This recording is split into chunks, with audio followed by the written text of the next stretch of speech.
लगे अपने सबके मिथिला संस्कार पर स्वागत करे छी। आब जितिया के अपने सबके लास्ट आबा वाला ये। कल पाबनी है 6 तारीख के पाबनी और पारण जे है से 7 तारीख के ये।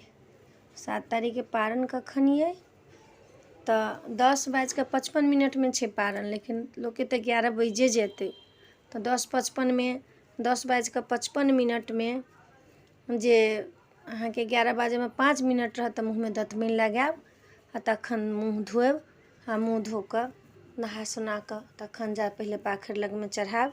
तो पाखरि लग की सब चढ़ाब? खीरा, केराव के औंकरी, सुपारी, चूड़ा सब मिला के लोग चढ़बै छै। तो चिल्हो सियारो के चढ़ै छै ने, जितवाहन के चढ़ै छन, पितर के नहीं चढ़ै छन। ओहि दिन पारण जे दिन हैत ते दिन पितर के नहीं चढ़ै छै, चिल्हो सियारो के जितवाहन के। पाखरि के गाछ लग में दीप धूप नैवेद्य सब अगरबत्ती सब लऽ कऽ जायब आ उ सब चढ़ाब, सिंदूर लगायब, अपनो माथ में सिंदूर लगायब। कैला माथ लोक मिरने रहै छै, माथ में 3 दिन तक माथे से लोक नहाय छै, नहाय खाय के जितिया के और पारण के। तो माथ में अपनो सिंदूर लगायब, पैर में सिंदूर लगायब 5 ठमन, तखन जाकर अहाँ जितवाहन के नैवेद्य धरब आ चूल्हो सियारो के धरब। चूल्हो सियारो वाला गाछे लग छोड़ देब आ जितवाहन वाला जे रहत से लऽ कऽ चलि आयब, ओही से अहाँ पारण करब। खीरा औंकरी केरा तेरा चढ़ाबऽ के हैत तऽ केरा तेरा आ ओही से अहाँ पारण करब। उ सब खा लेब, तखन कनी हल्का सा गुनगुना पानी पी लेब। ठंडा पानी नहीं पियब, गुनगुना पानी पियब जे गैस नहीं बनत। दूध खाली पेट में पीबै छै तऽ गैस बनि जाइ छै। गुनगुना पानी पी लेब, तखन जाकर अहाँ चाय पी लेब, तखन दूध पियब, ओना नहीं पियब। तहन जाकर भोजन करब किछो। डाली जे रहत पहिने कहलहुँ सॉरी, पहले ओहिठुन से पूजा कऽ के आयब तऽ डाली उसरगब।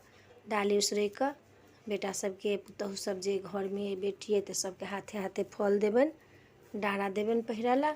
डाँड़ा डालियो में लोग धरै छै आ डाँड़ा उसरगबो करै छै, जैठमन लोग जितिया के कथा सुनऽ जाइ छै तैठमन।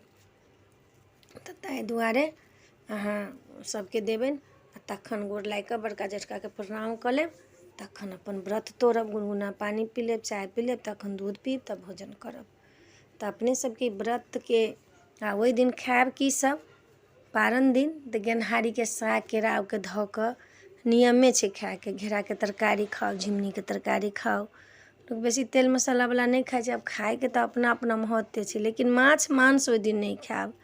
विनती कऽ कऽ कहै छी, फेर से कहै छी, 10 बेर कहलहुँ हँ जे अपने सब माछ मांस ओहि दिन नहीं खायब। देखियौ आब वीडियो के की भऽ गेल छै जे लोक कनी सुनि लै छै आ धरऽ के शुरू कऽ दै छै। नहीं तऽ अपने बढ़ै छी, नहीं दोसर के बढ़ऽ दै छियै। अधखेरू कऽ दै छी, केओ आगाँ बढ़ू ने, अहीं से बढ़ू आगाँ, हम कहाँ कहि रहल छी। आगाँ बढ़ू। सब एकटा बात सुनै छी आ 4टा जतेक हमर वीडियो छै से सब कॉपीराइट हम करऽ लगबै तऽ भऽ जेतै। ततेक वीडियो हमर लोक चोरा चोरा कऽ धरै छै, तते धरै छै, हम केकरो नहीं करै छियै। लेकिन अपने सबके हम एकटा बात बतबै छी जे केकरो तऽ आगाँ बढ़ऽ दियौ, जे केओ तऽ आगाँ बढ़ौक। हम तऽ अपने सबके दास छी, हम तऽ दास के जकाँ धरै छी अपने सबके प्यार पावऽ ला धरै छी। लेकिन हमरा में किछु कमी भऽ गेल तऽ हमर प्यार लगैए कि अपने सब हमरा प्यार नहीं करै छी, महत्व नहीं दै छी आब हमरा सबके।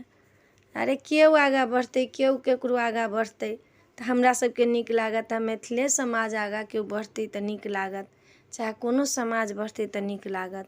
आब देखसी कऽ कऽ जते एक बेर वीडियो सुनि लेली तब वही वीडियो के धरऽ के शुरू कऽ देली। बड़को चैनल वाला सब इहे काज कऽ रहल छै। तऽ अपने सबके कहै छी रिक्वेस्ट कऽ कऽ जे सुनू, हमरा कहू, गलती होइए तऽ हमरा जरूर कहू, नीक लागत तऽ जरूर कहब। जय मिथिला, जय माता जी।